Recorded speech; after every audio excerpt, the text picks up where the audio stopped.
You know, you realize that I was lucky and stuff didn't get taken away from me, but you know, for someone out there that they do catch it too late, their life's changed forever, and I got lucky that that didn't happen to me, so you're definitely thankful for that.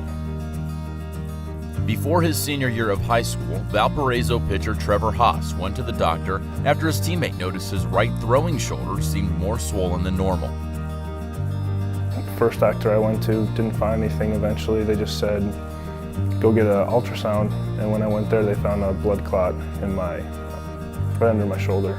It wasn't a small clot. I mean, it ran a pretty decent length of my vein, but they said the problem was if it moved to my heart or lungs, that's when you're going to have a serious problem, and they said that could happen in an hour, that could happen in a month. We don't really know, so kind of a shock. I really didn't think it was possible for me to get a blood clot and be stuck in a hospital for a week. My buddy didn't see it. I have no idea if I would have ever found out until something was seriously wrong. On top of being put on blood thinners, he had to have surgery on his ribs, which the doctors thought helped cause the clot. He showed perseverance and quick recovery just months later, back playing sports.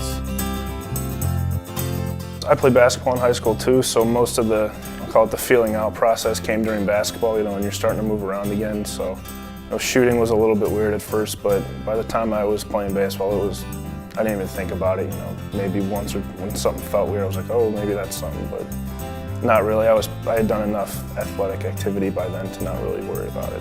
Despite not having the ability to play during an important recruiting time, Valparaiso still gave him the opportunity to continue his career. We're from the same area, so we played in the same conference baseball-wise, you know, so we have some common friends, I guess. There was a scout that we knew who runs a travel team, and he had kind of alerted us to a guy who hadn't pitched, I think, his senior year because he had some arm trouble or he had some kind of injury that had happened, and he was kind of off the radar. So we went and checked him out. Actually, I didn't even go see him. It was another coach that went and saw him pitch, and velocity was pretty good. He looked pretty loose, you know, kind of getting back in the swing of things. So started talking to him from there, and obviously since he was hitting, he didn't have much going on, and it just kind of worked out. I committed very late. It was 2 days before my senior graduation that I committed to Valpo, which is way later than normal. I was just driving to school one day, and then I just knew that I wanted to go to Valpo. I don't know, it just kind of clicked. So I called Coach Woodson at the time and told him, I want to come play for you. And from then on out, it's been awesome. You know, this is the perfect place for me.